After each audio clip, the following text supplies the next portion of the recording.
of all, greetings and a happy shout out to everybody who's joining us.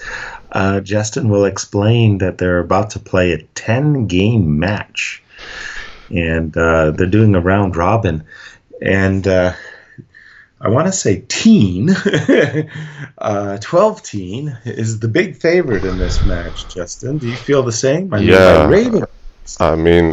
look, 12-Teen was considered the favourite to win the candidates as of last week probably, up Okay. until Opperwesen won against him 6 games to 4.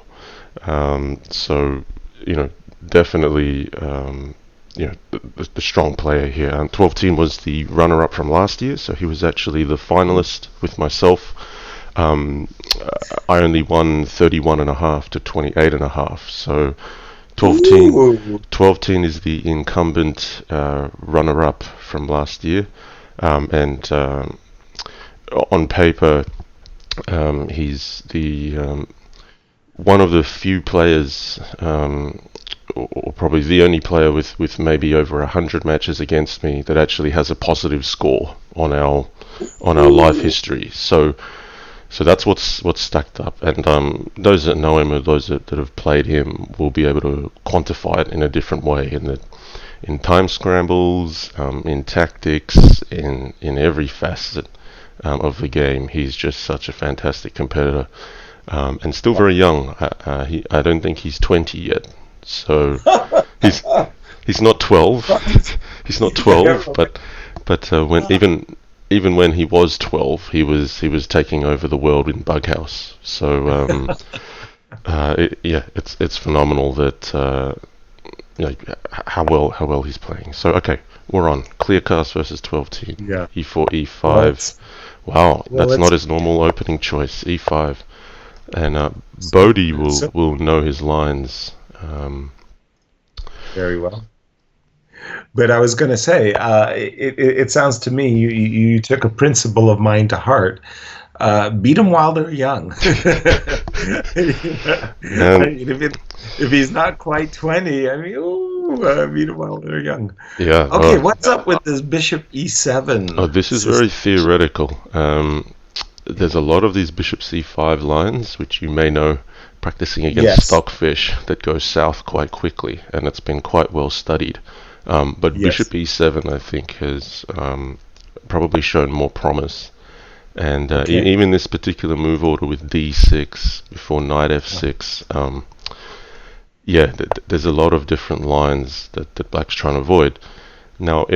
if d3 is played and black can castle, Yeah, generally that bishop on he's c4 fine. versus bishop on e7 is okay. Yeah, It's where no, no, there's, no. sometimes there's like a knight g5 here, and there's some kind of knight takes h7 sacks, which are theoretical. Right. I'd be happy with black here. Knight a5 is a normal move, and I feel Right. black's okay. So there's no kind of theoretical knockout blow, and I think you know what I mean. There's all sorts Precisely. of bishop takes f7 ideas that can sometimes happen. The audience will have to take our word for it here that there are some tremendous lines. Yeah. Right. And let me just get into that to just explain my role for just a second on the string. First of all, big shout out and welcome to each and every one of you who are joining Justin and I. It's always a treat for me to share the mic with Justin. He had asked me. Well, actually, I just got home. He just asked me, could I join the stream for this for this candidates, and I'm happy and delighted to do it. And I'm doing it completely on a volunteer basis, and helping, as Justin has been explaining, any donations that you could give to the stream go directly to the players. And as Justin has explained numerous times, man, they really deserve it. I mean, great respect to these players because I mean they're entertaining and they're wonderful. It's brilliant. I love Crazy House. Absolutely. And so to elaborate on what Yas has just said. I've set up a candidates appreciation fund for the Crazy House Wars Championship 2018. If you look on your top right, just above me, that's where you'll see we've got $152 out of the target, which is $1,111 to signify 11 candidates. The latest donation actually just came while I was offline. That's come from Heiser Jack, one of the regulars on our channel. $20. Thank you so much, Heiser Jack. Really appreciate it. I'm sure the players do as well.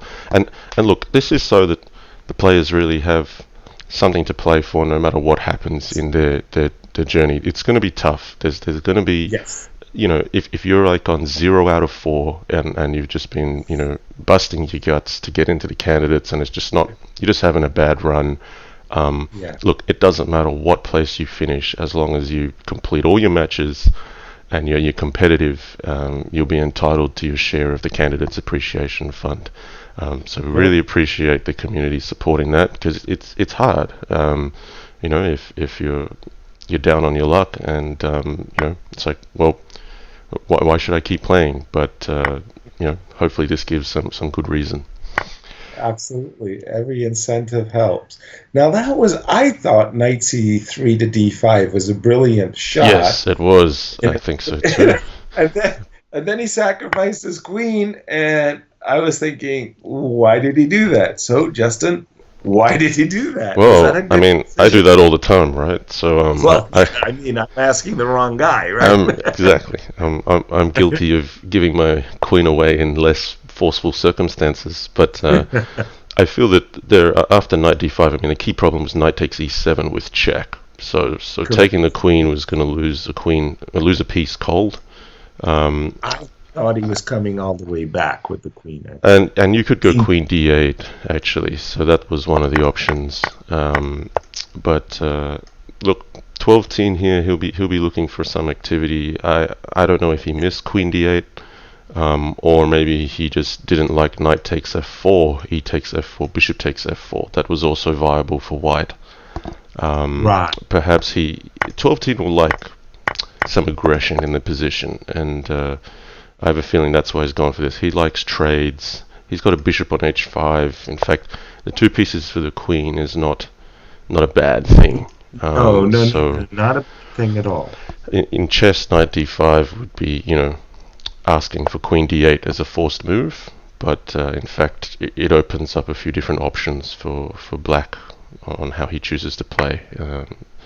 But look, TwelveTeen down a little bit on time, getting to a critical stage here. He burned a lot of time with that move.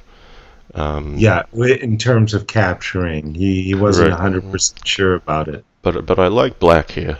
I just feel black's pieces are well coordinated to defend. Queen at e6 is an issue, but you know, if queen at e6 here, king h8, queen takes e7, bishop takes g5. So I think it's good he's addressing white's most forward piece on g5.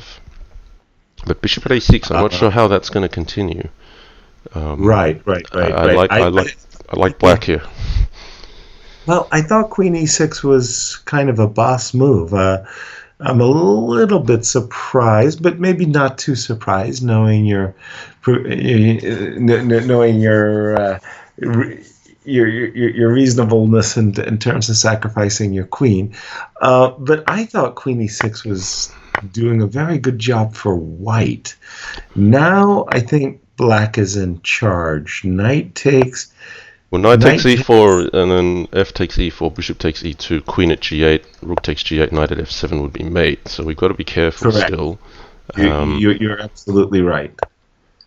And time's a big factor now. Time's a big factor, and here's where TwelveTeen will probably have a little bit of an edge with the pressure. I expect him to undermine e6. Oh, he's going for knight at f3. That's what he's looking for here. That bishop on g6 must stay on guard unless he can get e4 with check. But look, Kleerkast is a seasoned, experienced player. Queen at g3 defending against rook at h2. That was a brilliant move. Pawn at g2, stopping further progress. No, white's coming back here. I'm not Pawn sure. at f3 though. Hang on. Yeah. Rook takes f3. I think. Rook takes F. No, Oh, mate. why did he pre-move? He thought knight takes F3 was coming. He pre-moved that. Ooh. Now black Well was kind played. of, he still had an edge, black, but queen at g1 or something was required instead of the pre-move g takes f3. But look, that's how 12-teen is going to get some of these games. If it's under pressure and it's on the time scrambles, he's just going to be a little bit more accurate than the opponent. Now, Kleerkast as well, he's not a brand new player. He may not be as well known, but he has been on Fix for many years. In fact, I know Kleerkast is actually another player from the Netherlands. So in fact, there are two people in the candidates are from the Netherlands, where you're currently streaming from, Yasser. Absolutely. We've got Oppelwezen and Kleerkast, both Dutch. So just thought you should know that they're not that far away from you. These guys, Kleerkast and Oppelwezen. The Dutch are ubiquitous. They're everywhere. Okay. And again, greetings from Holland and Hilversum to everybody. It's a little bit late for me, Justin. It's 11 minutes past 10 in the evening. But for you in Australia, it is? It's 6:11 a.m. It's actually just nice. This is probably one of our best times that is not completely unreasonable. I think you and I probably looked a bit sleepier yesterday. No questions about it. You've got jet lag to deal with, but I was also up at midnight to 1 a.m. for the first stream, and then I got up later for 5 a.m. for the second one. But I think you were wiser choosing to sleep for the second stream. Yes. But in my case, I must say it was a force majeure. Really, I had no choice. I mean, I was like, I was really feeling it. Yeah.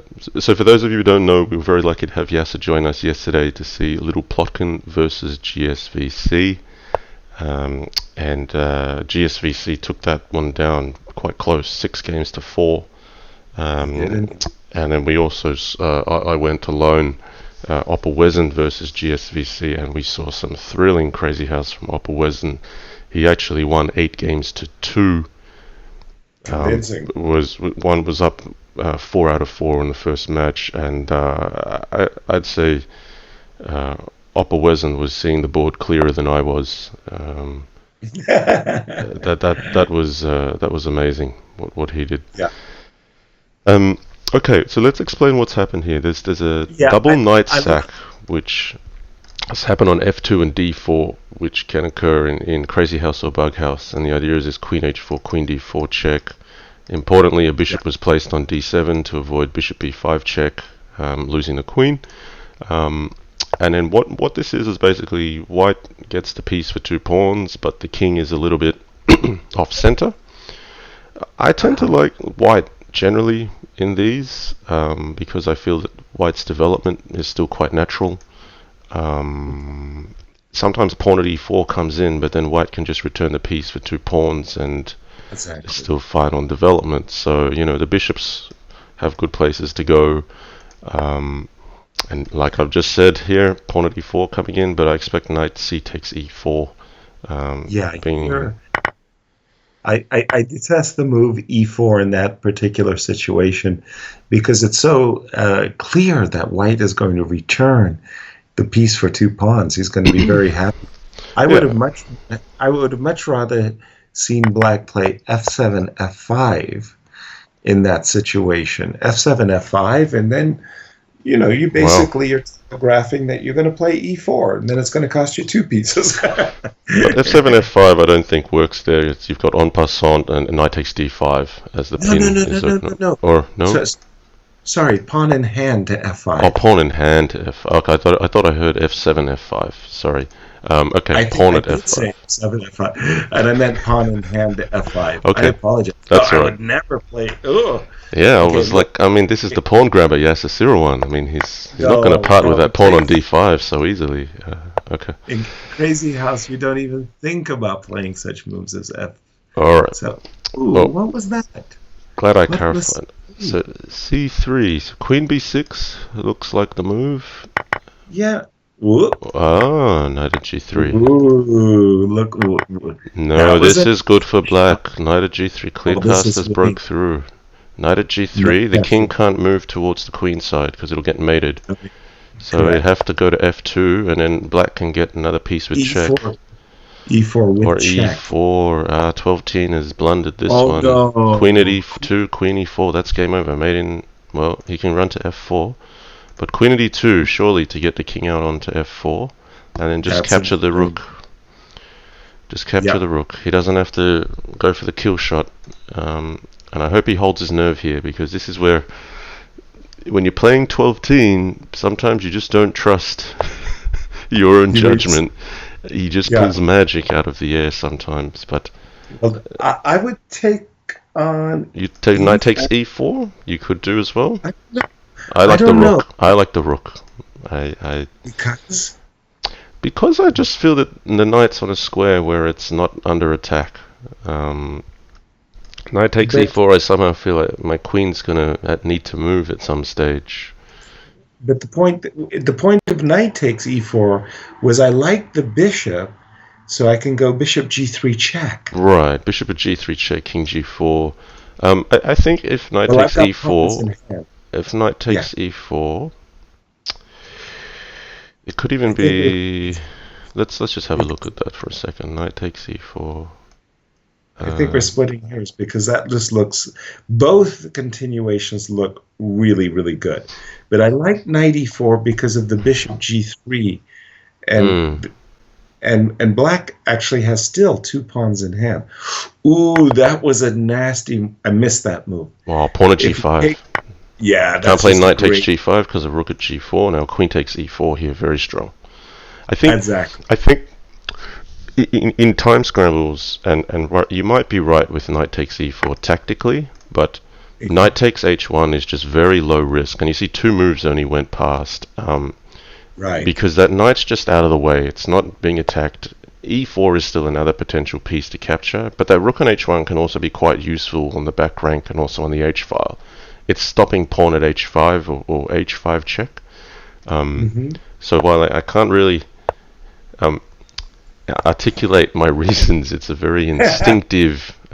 It's feeling. It's feel, and my fellow Crazy House players, I think, will understand. It's saying, I didn't think, I just felt that was right, because we so often have situations where you got 3 seconds on the clock, and you've got to make these decisions, and knight takes h1 is one of those.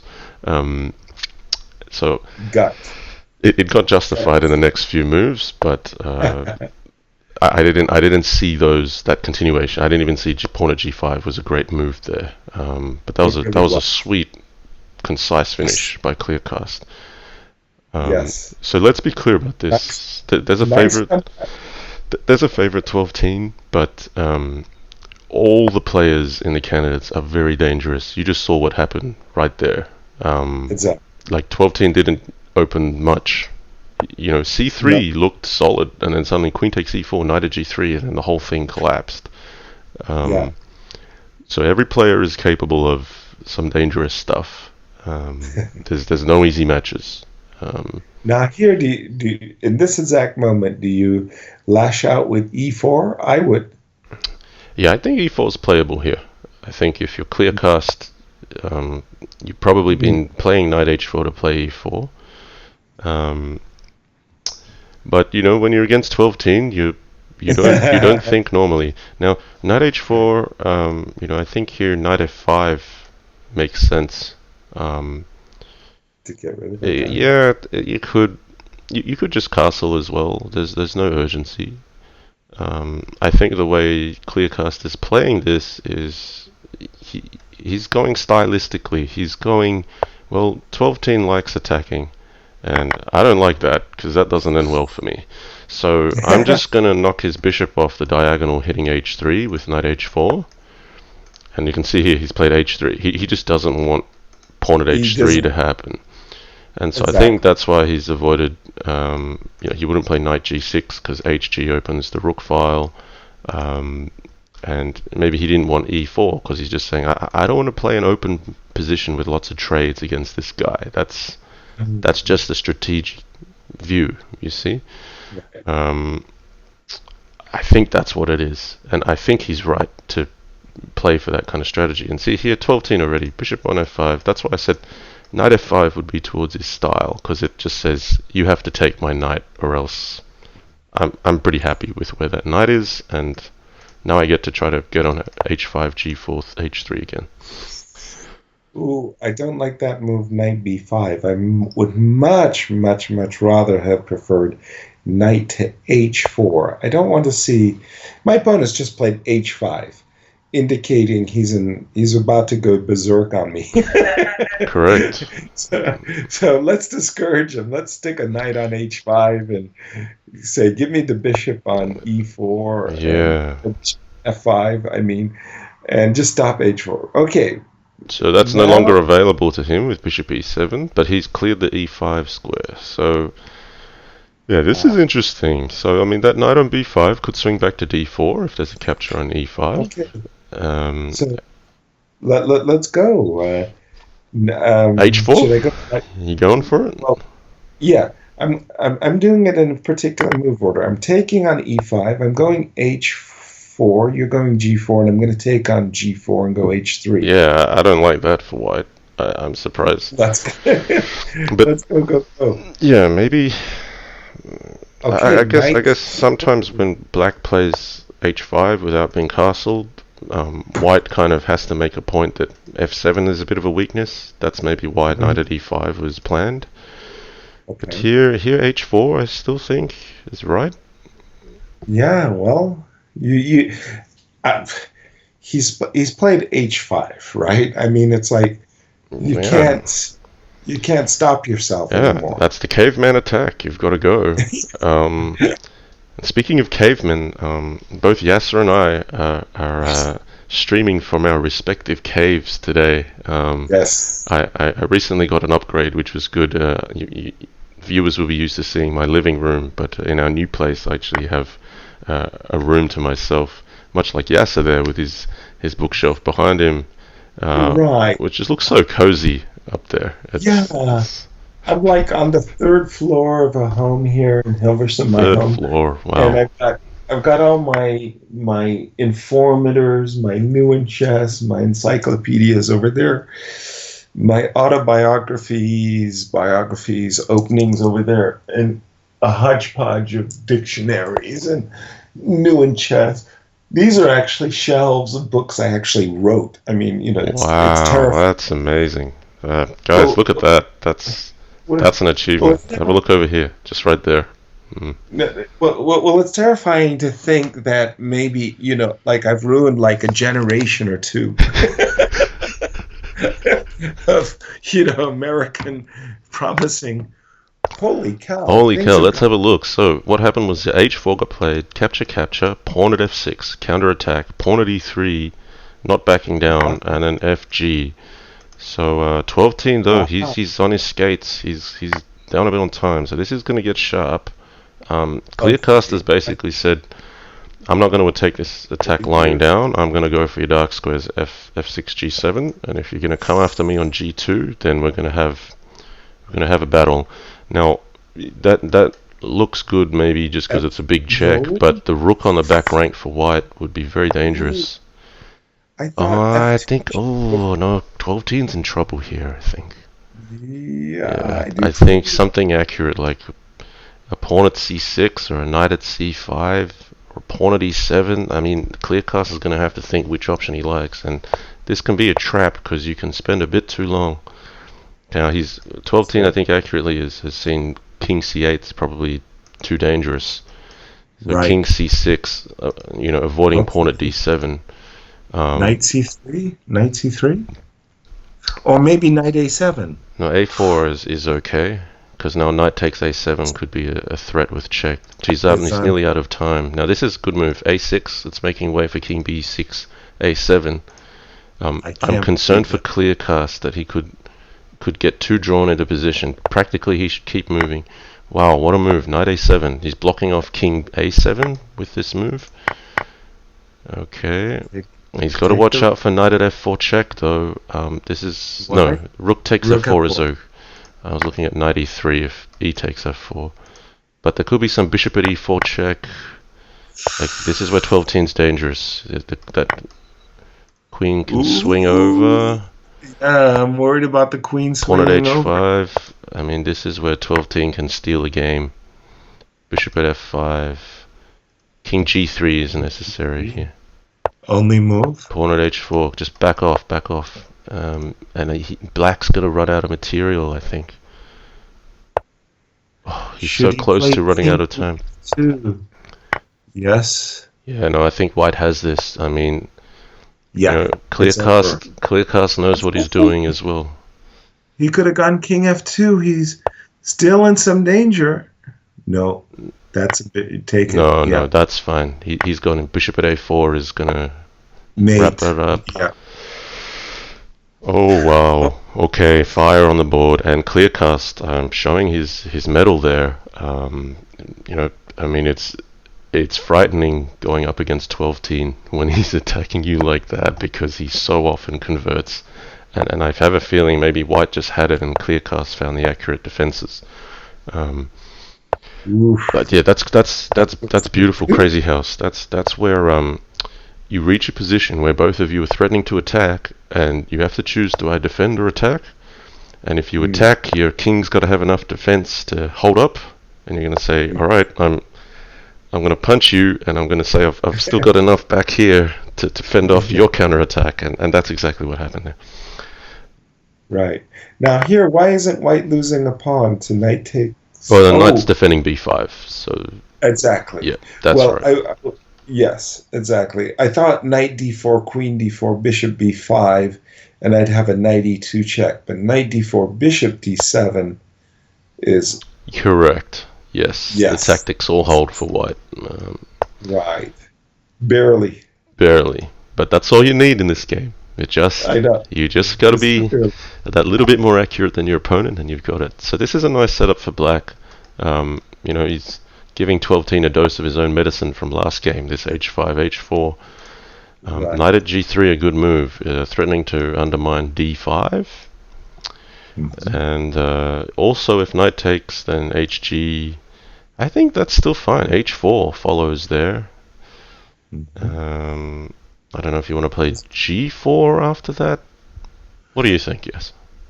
Well, I'm still thinking about what Mowgli said in the Jungle Book: bare necessities. Because we're talking about what? Maybe FG. Maybe FG here. I was not thinking HG. FG for sure. Yeah, HG in chess, but FG in Crazy House. Correct. H4, GH, knight, queen H4, knight at F3 would hold everything together just nicely.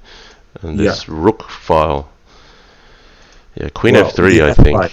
Queen F3 looks right here. It's automatic, yeah. Well, you're threatening a big splat on F7, and that just interrupts whatever black thought he was about to achieve. Okay, I think that was black's only reasonable move. Knight takes e5. Agreed. But a good one. 2 pawns for the piece is fine, but 12-teen will be happy here. He's probably even thinking queen takes f7. Exactly. What did they say? Good only move? No, good. Hold on. Force moves can be good as well. Yeah. Look, see, I know this guy. He's basically going to say, "I've completed my development. No, don't know about that order. I would have just gone straight for rook f7, but he wants to put some pressure there. That's fine. No, I trust 12-teen with how he attacks. That's all right. But when you see rook f7 and then you see knight e5 and you just stop and say, delicioso. Nice. Ooh, that's visual. Knight e5. This is good for white. It's just so good for white. Like, white is safe as a house, and he's just going to be winning some material here, plus opening up the king. Exactly.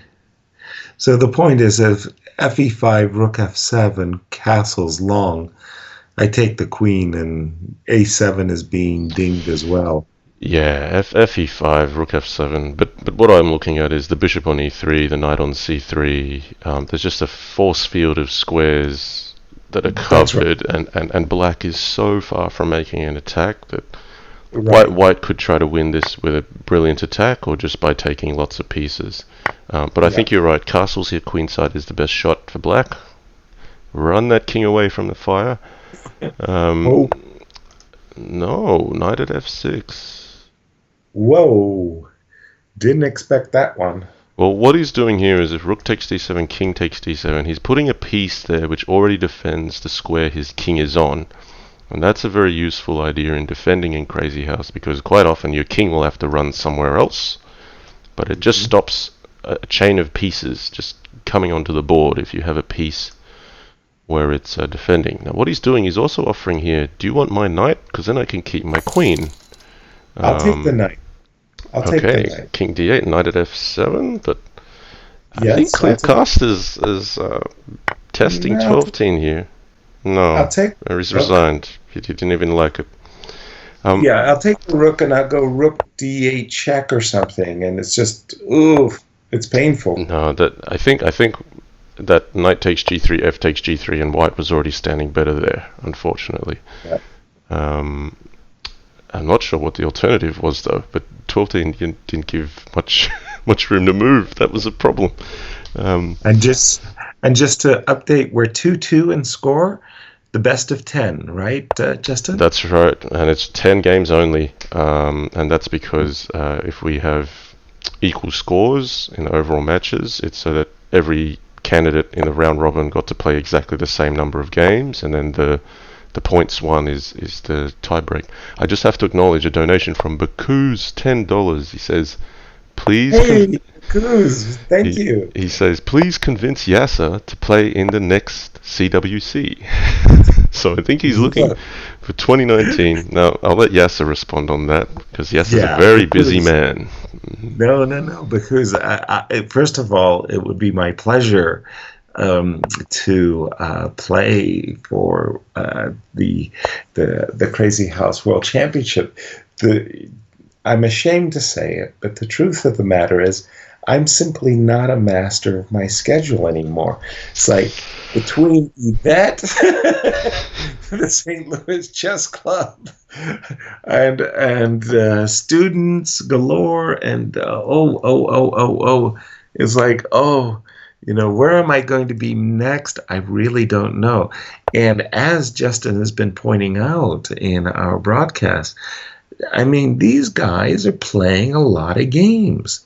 And they're playing a lot of games over a long period of time. And, you got to be home to compete, right? Yeah. But if I'm not home, how can I compete?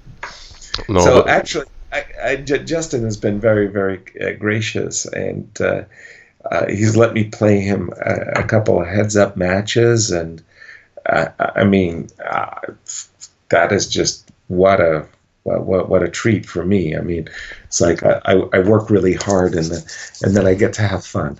yeah, well, it's a great treat for me as well, just to have you as a guest always. But look, I think we all need to be appreciative of Yasser's time to even commentate on some of these matches. It's fantastic. So we understand. I mean, we did offer Yasser a seat to play in the Crazy House World Championship, and he graciously declined with the explanation you just heard there. Yeah. He tells me he's retired, but I don't really believe him. I can throw some jabs from time to time, but yeah. I mean, by the way, I really like this move, knight h5, a lot. I mean, a real lot. When the black pieces have a knight on g6, and you put a knight on h5, it's really annoying. It's really hard. You can't kick that guy out. Get rid of that guy. Yeah, and if it wasn't hard enough already, he's just reinforced it with the knight on g3. And I think that's where Kleerkast is very strong in this game. He's positionally very solid, and when it comes to the tactics, he's also got things in the tanks. So you've really got to pick a fine edge to come in on. And I think you saw 12-teen, really go for it. That's why he went queen takes f7. He's like, well, I can see an opening here. I'm going to take it against this guy. Because if you just went queen f4, pawn at f6, you just have this slow grinding game. And yeah, 12-teen will also see it very accurately. So here, also reinforcing f4. Like, I mean, white doesn't have a kill shot, of course, but you just look at No. white and you just go, well, what does black do? Well, I love this kind of USC, University of Southern California, Trojan style of, student body right. Like knight c3, e2, a lot of white pieces are matriculating their way towards black's king, and Yep. that bishop on b4 was a little bit, I want to say south. Now, here, I know takes on d6, nobody likes it, but I'm doing it for a very concrete reason. Take on d6 and then play e3, e4. E4. Okay. Okay, he took a different And approach. I think that was quite nice actually, because the bishop on f4 becomes a bit of a burden with knight and Yes. g6 and bishop here, and and I get what you're saying. Black gets another pawn covering e5. By the way, this is also very. This is very solid. reasonable. Yeah, this is solid too. Again, I like the choice of capturing on d6. Again, not everybody likes this, and putting it on f4. He's taking your advice. Now let's be clear again. Put the knight on f4 though. I need to state that we've got a 3-minute delay on the stream, and that's to ensure that our information here is not shared with the players live, but that it's still fairly live for our spectators. I didn't like, bishop takes d6 and then allowing knight at g5. I felt black just gained something there on h3, and now e3 is on. Right. That's that little gap that Kleerkast might just leave open. Black is better now. He's just a pawn up, and that pawn really counts. It does. Also positionally now he's got a bit wrecked. Yeah. That's unfortunate. Everything went south, but okay. Still, lots to be playing. Yeah, here. but say knight h4, pawn at h7. I don't ever see white getting through that Great Wall of China of pawns and bishops. You got a point there, Justin. I'm not going to argue that one. I mean, that's he could take the queen. I think Kleerkast here is looking for some activity, and 12-teen has declined it. That's not a miss, guys. That's a deliberate decline of the queen. I think he's just trying to control the trades and just grind. h3 is going to fall. I think that's quite reasonable judgment from 12-teen here. If bishop at g4, you just take on g4, knight at e3 check. The black king's very safe. This is going to be over soon. Yeah. By the way, it was like 12-teen was just about to get caught with too many knights in the hand. You know what I mean? Sometimes you can have like 3 knights, and there's no place to put them. The queen g2, and once you get rid of, it's like 2 knights in the hand are great. 3 knights in the hand, you'd probably prefer a bishop or a rook instead. Okay, well, all right. This is an opening I started introducing, I suppose, in last year's Crazy House World Championship. As black or white? As white, e5 in response to ed, because ed was just so well known. I was just trying to break away from what people knew.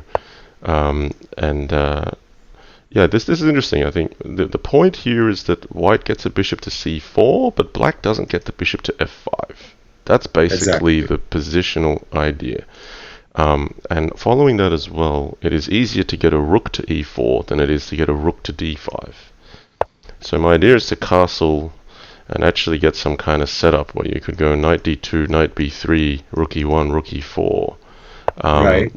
That's just one of the ideas. But black has some answers to that, and they didn't come immediately, so I actually got my way in my first few matches, but then people caught on to this and started preparing better ideas. So I believe 12-teen will have maybe looked at a little bit at this, just because 12-teen is not really a theoretician. He'll be a bit like me. He's going to go, I'm going to back that I can attack my opponent well, and I'm going to look for opportunities to get away from theory if I can. Right. and that's going to be his opening strategy. I'm not a big fan at all of Black's last two moves. Knight G6 and H5 are really, really bad in my view. He should have played Knight F5. He was Right. going to hunt down the bishop, just like hunt it down.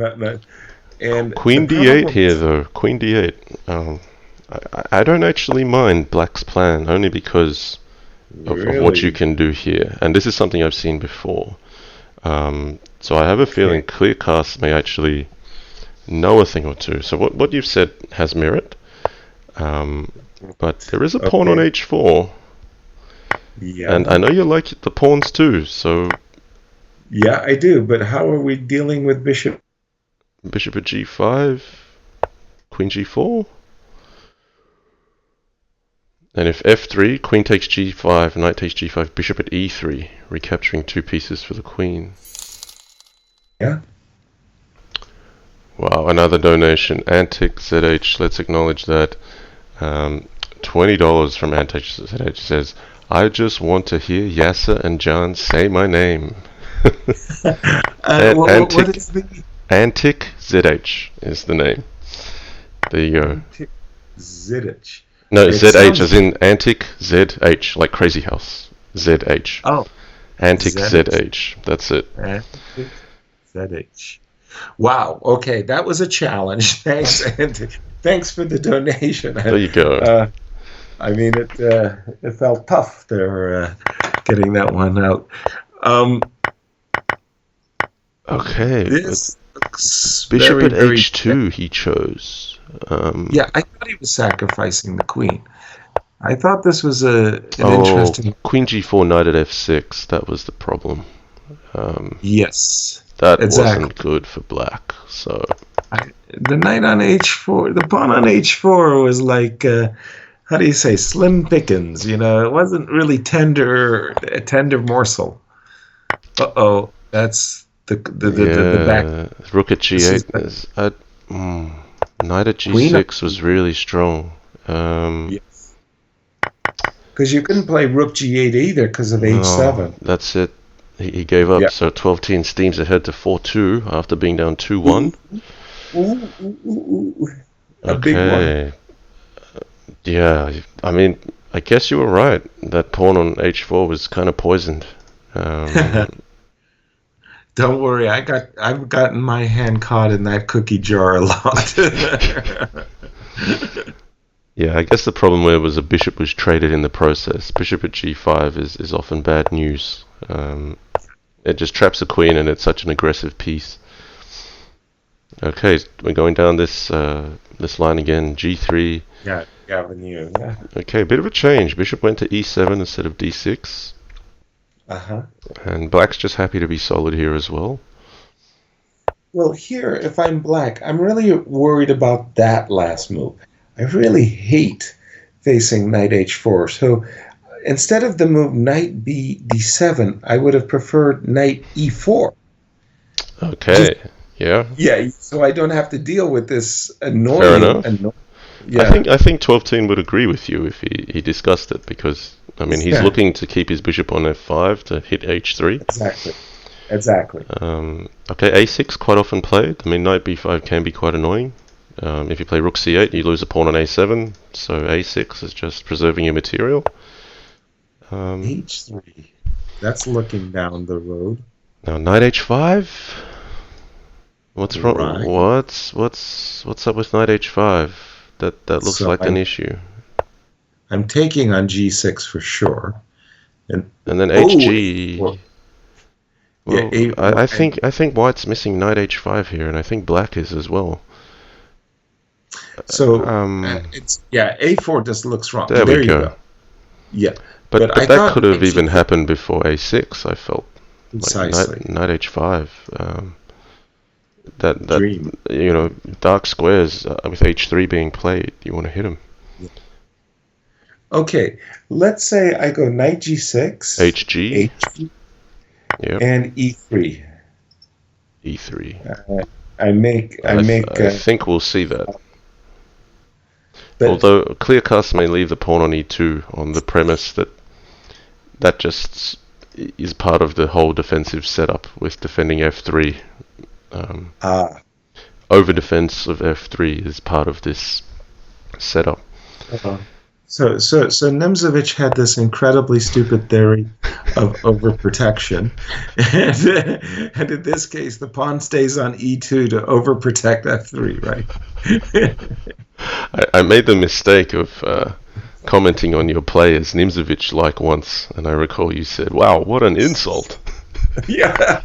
I was like, is it that bad?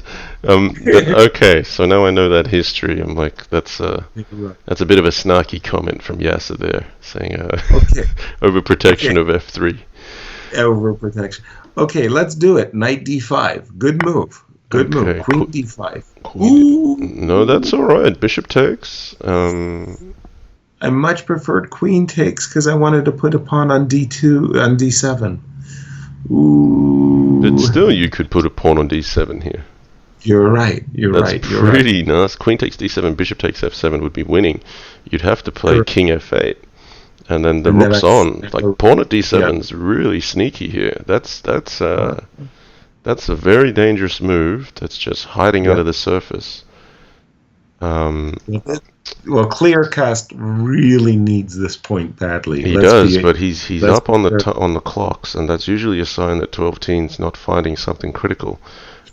He probably wanted knight takes e3, but I think bishop takes f7, and these pawn at d7 ideas has to be respected.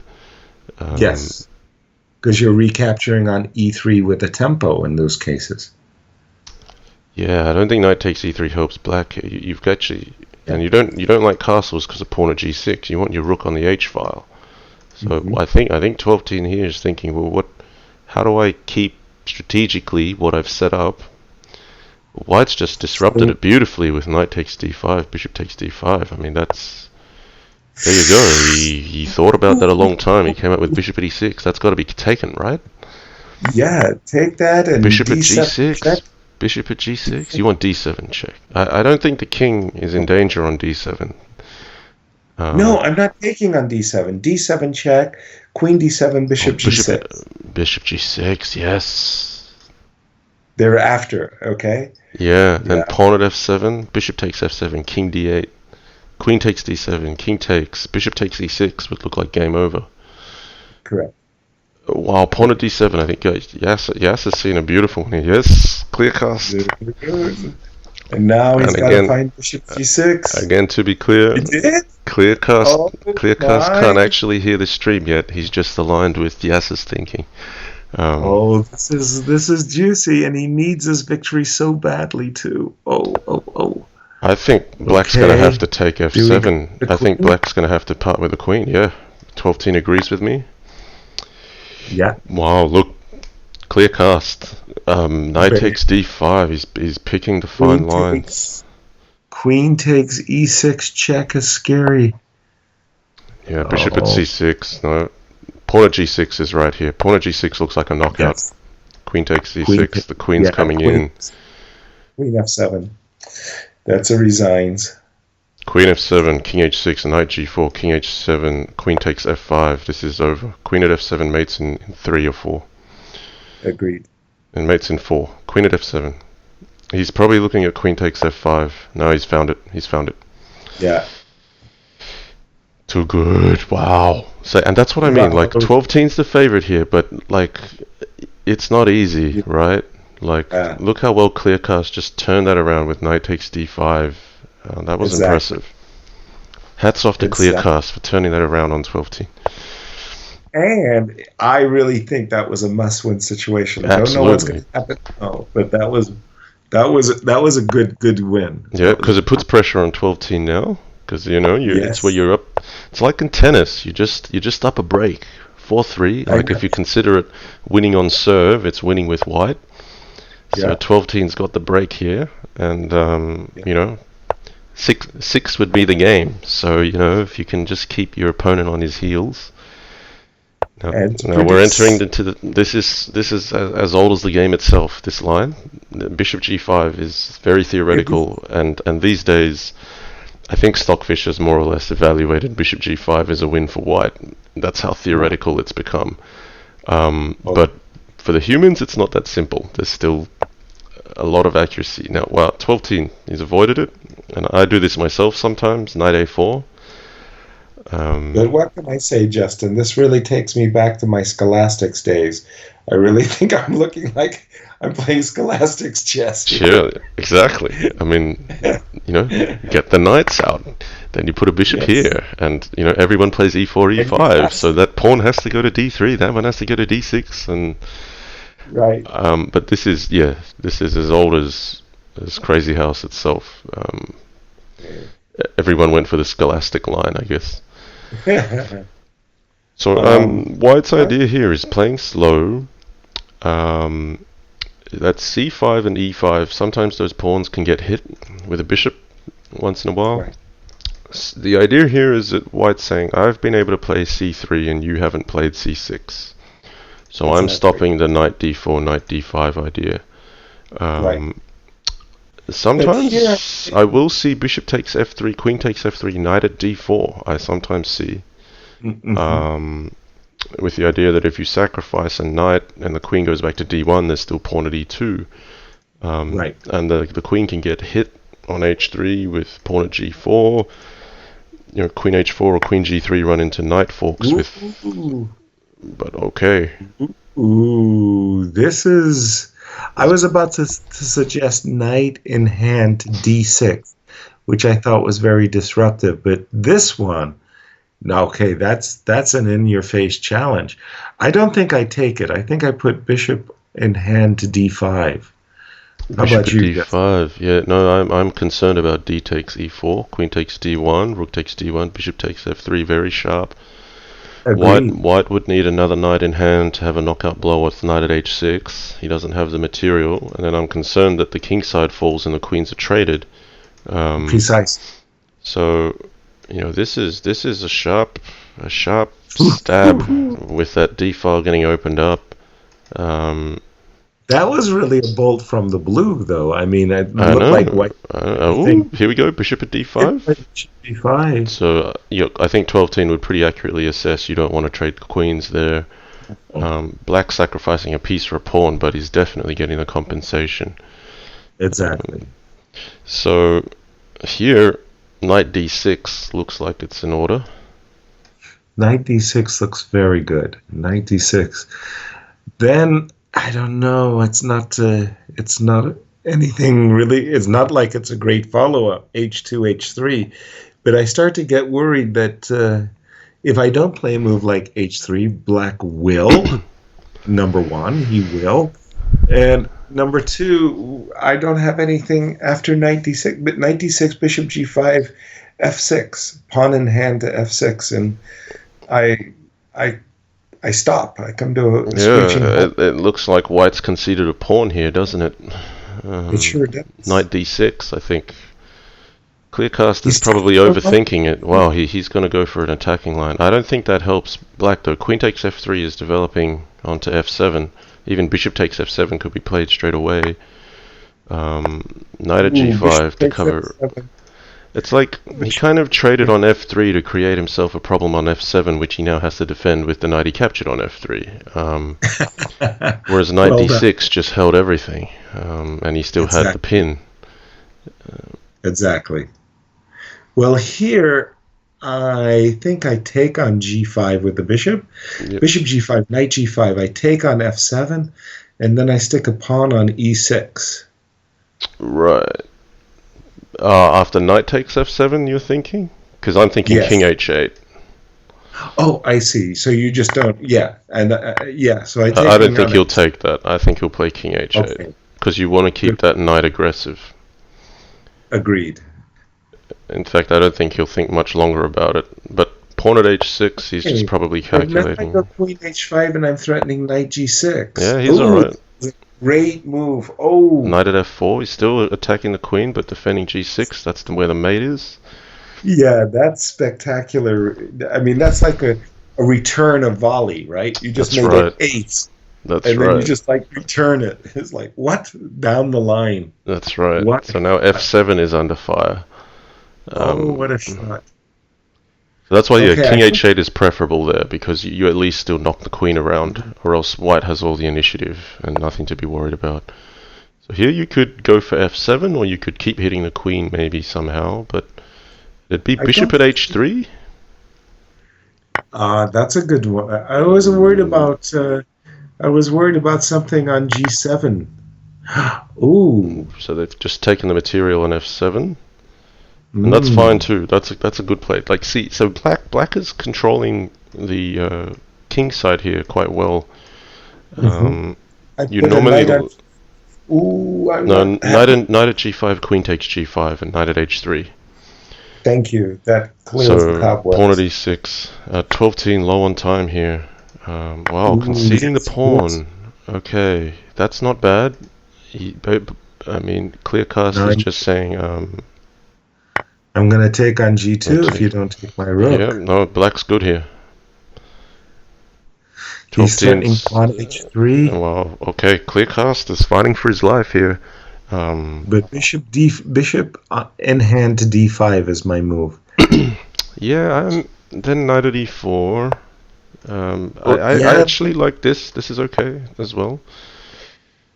Um, Kleerkast here, is going to try to get into a grind. Pawn at f5. I think Kleerkast will try to get to a position where he can just grind. Pawn at f5. Pawn at e4. He's just going to go slow. Pawn at f5. Pawn at f4 here. He's not going to let 12-teen attack, and that's very sensible. 3 bishops on the diagonal. oh my White's gosh, never coming in. 12-teen just, what wow, 4-all. 4-all. back-to-back victory with his Kleerkast with his That's the breakback. That's the breakback. yeah, he broke serve. We've got another 4-all. We've had a few 4-alls here, and We got a match. We these got a match. games, this is the big pressure game, because you win this game, you're guaranteed half a point. Yeah. And then you got the opportunity for a full point, and then as the loser, you're like, oh, I now could get nothing, or I could get half. This is the high pressure game, 4-all. Yeah. And we saw a number of these last year. I can tell you as a player, 4-all is the worst that you're feeling. So knight Nervous. g6 here, he stopped knight h4, and we use the word prophylaxis. I don't know if that's also a stupid topic, prophylaxis. No. That's absolute. And of course, it comes from medicine. It's not That's a word. correct. That's correct. Yeah, it's at all. Yeah, But Nimzovich touched the term. That's all I'm saying. correct. Yes. No, no. Let's give credit where credit is due. Sure. Nimzovich had a fantastic turn of phrase. He had some really, really marvelous quotes. Some of my absolute favorites in chess, including "The threat is stronger than the execution." Right. I mean, come on. Yeah. Okay. You That's can't argue with that. You can't argue with that. that. I mean, like no matter what else the guy ever did in his life, I mean, he deserves marvelous accolades for that one. And he had the passed pawn's a criminal who must be kept under lock and key. That Right. wasn't bad. Okay, that doesn't. I mean, but well, our chat has to remind me of some of his. But he had some great quips. That there's no question. However, his ideas like overprotection, complete horseshit. I'm sorry. This is a Disney Channel, that it had to be said. Okay. c4. I'm not understanding. D takes c4, And then, and then I guess rook he's going to play c1, D5. d5. But I don't He's like going. allowing pawn at g4. I just feel that Careful, there's maybe a the knight. knight's coming to d4, but I know what you're saying. I think that's nice. I mean, Kleerkast has basically gone. H5 has been played. There's a knight on g6. If I can undermine that bishop on f5, I'm happy. How am I going to Yes. get there? I got to get a knight to d4. That's very Correct. clean thinking. Now And look I at like that what you talked e5. about. But I think you can't back down. I think you just go knight D here. You think I knight mean, d4 anyway? Yep. I agree. Exactly. Because that knight on I b5 don't ain't think doing you can, much. right. I don't think you can back down because of what you just said, Justin. The threat of pawn in hand to g4 is so disruptive. And with the rook still on the h file. But after knight d4, you get a pawn and you've got an attack. Kleerkast. Kleerkast.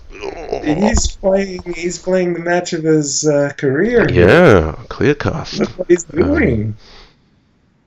Beautiful move.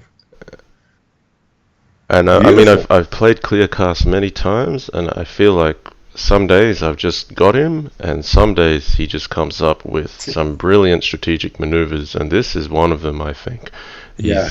In chess you'd be like, oh, this is crazy, he's just losing a piece. But in Crazy House, these light squares, the way the pace at which they fall, that bishop's got nowhere to go. I know. Well, I mean, I'm thinking he's going to play knight in hand to d6, and just to hold his bishop. But I mean, you don't have to take that straight away. I mean, which he did. He did. He wants to play bishop e4. Bishop at e6 is okay, but I mean, TwelveTeen here is going to say like you're eventually going to run out of pieces, and I mean, black's still a piece up, so you. It's a nice break, but it's the initiative versus the material. That's a very common theme in Crazy House. I was nearly leaning towards pawn at e6, but then knight e5 was okay. So this. Well, I really didn't like the move bishop e6. I thought he was going to play bishop to e4. Okay. Yeah, and then you could have played knight at d6 as well. Correct. And then queen c2. Right. And then you're on the diagonal b1 to h7, and there's there were a lot of knights hanging. Ooh. Now I think you're right with bishop at e4, queen c2. Even here, queen c2. Exactly. But here, maybe I'm overestimating it, but the knight on e6. If I take on e6, Justin... Take on f7, you mean? Yeah, pardon me. I apologize. I take on f7 and stick a knight on e6. How does black deal with that? I think queen c8. You didn't do it. No, but knight de5 looks okay for black here. I know you get that pawn on b7, but what's it worth? Maybe... Take the knight. You know what? I gotta give you credit, Yasser. I think bishop at e4, queen c2 was really solid for white. Yeah. Because I felt that there was a solid continuation. I think that was the one. It felt really uncomfortable. Now here... Bishop c5? Bishop c5. I mean, white's got to be resourceful with his material here. So, he's put pawn on. Not bad, but maybe not as maybe crunchy, going for d6. No, where's it? Oh, he did. Oh, he's going to take a7. Ooh. Bishop takes a7. So he's preserving b7. Kleerkast with some nice ideas here. Knight takes c6. No, then he was running into bishop d5 after queen takes e6. Oh, he didn't take on... He did your move. Yeah, but now he doesn't have that pawn in hand. Like it's okay. Check on e6 and then play d5, d6. Yeah, d6. Because the going is c7. What? Oh, he's recapturing the bishop on c5. But see, look, here's where the overprotection on f3 plays. I know you made fun of it, but that knight on e5 is nullified by the pawn on e2. And I mean, Kleerkast saw this a long way out. Yes, it was from the opening. You just have to. Yeah, you got to see 20 moves ahead. That's how it works in this game. Hold F3. Oh, that move. What was that? Oh no. I think Kleerkast is going south. This is okay. That's okay. Are you sure? Oh, knight at c6 is still a threat. Okay, now here, 12-10 saying my turn. That's the material is very thin. No, okay, I think I think the miss was bishop at e4. But there's still He's time threatening trouble. queen. There's still time trouble here. Take the Like, bishop. take the bishop. That's good. That's good. No, Yeah. it's still a dogfight here. I think it's time to take on h4 and bishop g3 quickly. He could have played bishop g3 takes d6. That's okay. Bishop yeah. f4. Let's go. He sneaked in. No, Oh, what? that's it. He's got to What run. a move by Knight at by- g4. Oh, that Oh. was. No, That that's game over oh. now. Oh, 12-teen showing his stuff there. Look, Kleerkast was testing him, but this is game over. This is a win for black. You made on g1. Queen at g1, mates. Yeah. Queen at g1. Queen at g1. Come on. You didn't do it.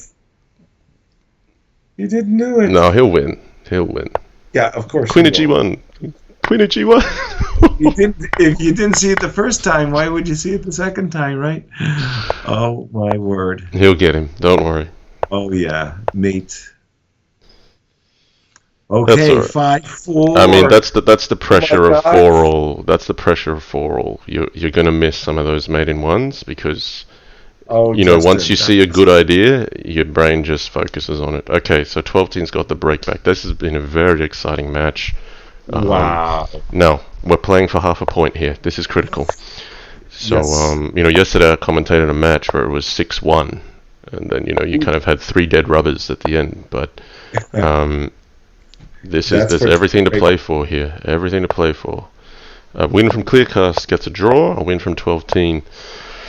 12-teen needs a win. He's already lost against Opperwesen, and he's really fighting for the place in the final, Right. because he's definitely a world champion contender. So in his mind, he's like feeling must win here. 12-teen. Kleerkast, it's his first match, I think, he's a brilliant player, but he may not have expectations as high as the crowd has on 12-teen. So this is a very theoretical game. Now here, bishop at h3, b4 is thing. Now b4, bishop b6, b5, knight a5, knight takes e5 is a theoretical win for white.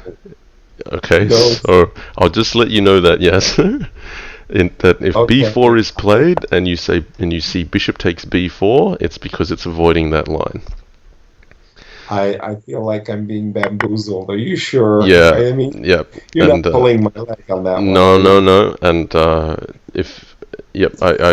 I've beaten Stockfish with the line, so I'm quite confident that it's a win for white.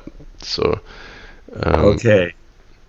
I mean, great respect. But look, and there's a lot more depth to that. There's a lot of variations, but just to note that for the audience, how theoretical this can become. In that, I mean, there's theory in regular chess, but you don't kind of see queen sack with knight takes e5 as part of theory. No. Yeah. So. This though, I mean, 12-teen's just said, I'm going to do something original with knight at g3. That's his idea. Bishop d2. What's up with that? Yeah, hitting g5. I mean, the white queen on h5 is not going to get hit soon. I think he's also stopping knight at f4. He was afraid of knight f4. Yeah, knight at f6 here is still good. But then he will take on g5. He might play queen takes g5. No, bishop takes g5. Sorry, queen takes g5? Yeah, What? well, hey, I am John Lee here. I mean, queen takes g5. Yeah, I mean... There's a queen to be sacked. Justin is on the case. I mean... Okay. The community has coined this term a John Lee queen sacrifice, which is like there was no reason to do it, but you did it anyway, and somehow you won. Yeah, it's an automatic. I get it. Queen takes g5 was screaming to be played there. I mean, come on. It's just because I must confess I would have probably played. But bishop takes g5, what if knight takes h5? Bishop takes d8, knight takes g3. Queen at h1 is a mate threat. I take G3, yeah. And then we recaptured D8, and what you got? Something like knight at G6. I don't know if I have anything in particular. I just don't. I mean, in general, in Crazy House, retreats are frowned upon. You put your queen out on H5. Okay. I'm with you, Justin. Sacrifice it or trade it off. Don't retreat it. That's right, but you're not me, so that's why bishop takes G5 is more sensible, I suppose. You're trading your queen. Okay, and the knight likes the F5, though. I think that's giving away a bit too much. 20-second edge on the clock. That might be critical. See, what TwelveTeen's doing here is he's just saying, I've got a bishop on the side, and you don't. Right. You got a mass knights on the king side. I'd probably be a little defensive-minded here. Put a bishop in hand on G3. Maybe that's too... King H1 is much more defensive-minded than even what I was thinking. Yeah. I was kind of thinking... C6. That feels wasted to me. I don't know about you, Justin. I think you're quite often that's your way to progress because... Ooh. This is a tricky one. I'm impressed with TwelveTeen's discipline to just play King H1. He's basically worked out, well, black's not going anywhere, so I'm going to prepare. Now here, though, knight takes H6 and knight at F6. I think there's a kill shot here. But I also thought bishop G5 was pretty... Just take G5. Take G5, yeah. That's a juicy extra pawn there. Well, yeah, I mean, nothing wrong with being a pawn grabber here. Queen takes G5 is plenty good. If ever bishop takes E takes, the bishop diagonal opens up. G6 is under fire from a pawn on F5 and a queen on G5, so that knight's never going to taken. Queen takes G5. I think maybe TwelveTeen's looking for more than that here. He's settled for it. I think Kleerkast is in big trouble here. Yeah, this looks. White just basically has all the space and the pawn up. By the way, bishop F6, queen F6 starts to look very crunchy. It doesn't quite work. I think you need like one more knight in hand. But I was thinking of bishop at F4 instead of F6 because you need some coverage on H6. There's like a mate here. Yeah, this is mate. This is it. This is mate. He's got him. Knight takes E7. Queen comes in on H6. That's it. That's mate in there. Ooh, 12-10. He holds on for the victory. Shows why he is the incumbent finalist from last year. Shout out to Master Kasim. Thanks for the subscription 3 months in a row on Twitch Prime. Appreciate that. Well, 12-10. That's clutch. Clutch. Yeah, responding when your back's to the wall, because his opponent had just won 2 in a row to even the matchup. Exactly. I mean, full credit to Kleerkast. He put in a fantastic fight, and I think what that highlights is, because the community tends to know some of the big names, like 12-10, Opperwezen, and Kleerkast would be not as well known. But he's been playing the game many years as well.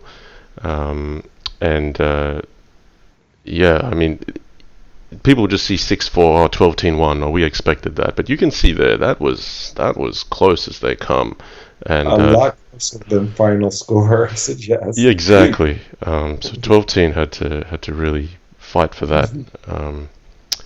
Okay.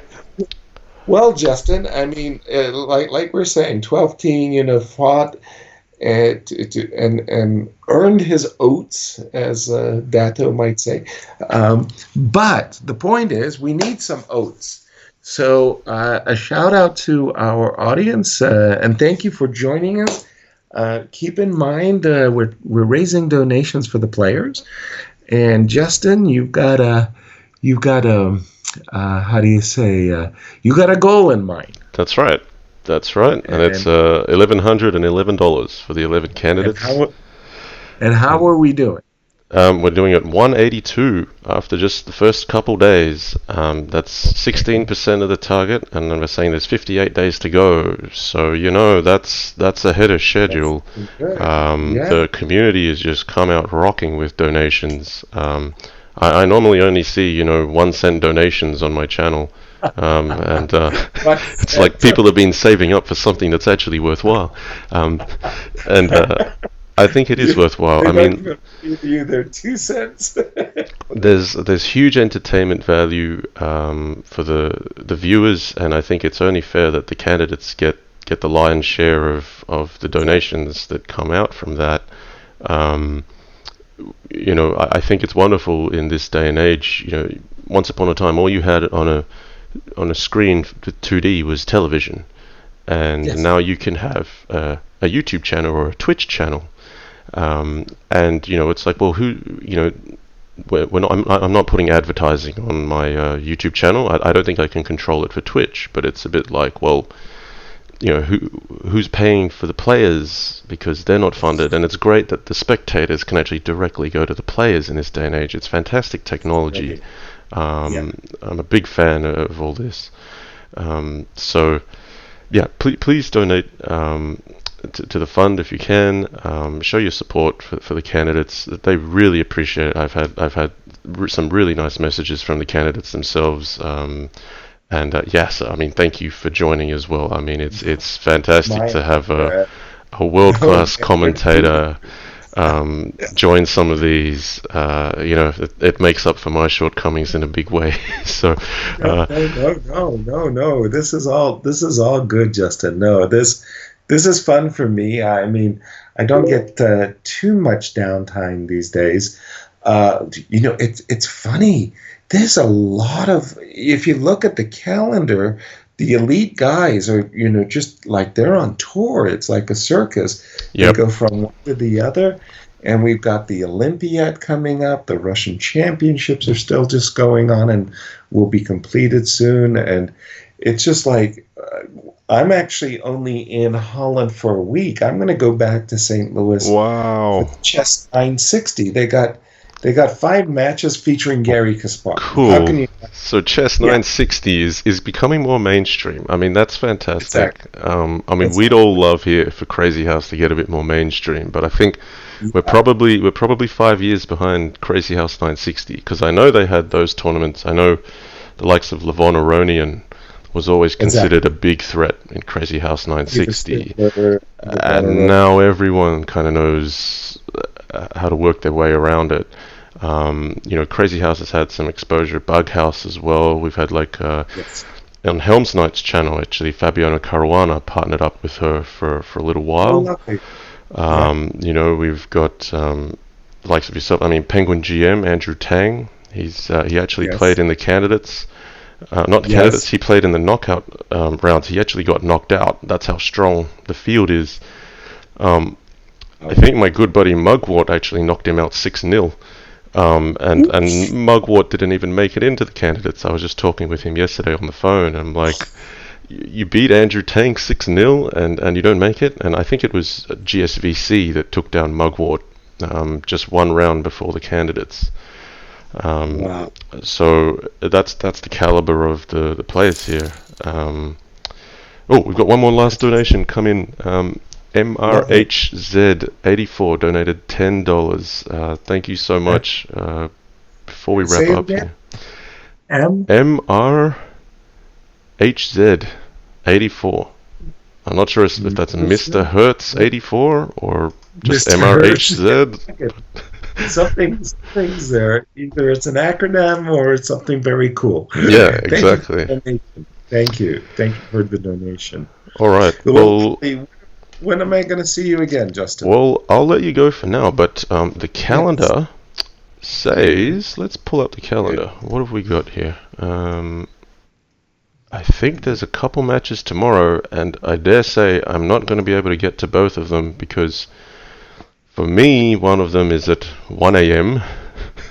on a Monday morning, brutal. 1 Sounds a.m. very to brutal. 2 a.m., and the other one would be 4 a.m. to 5 a.m.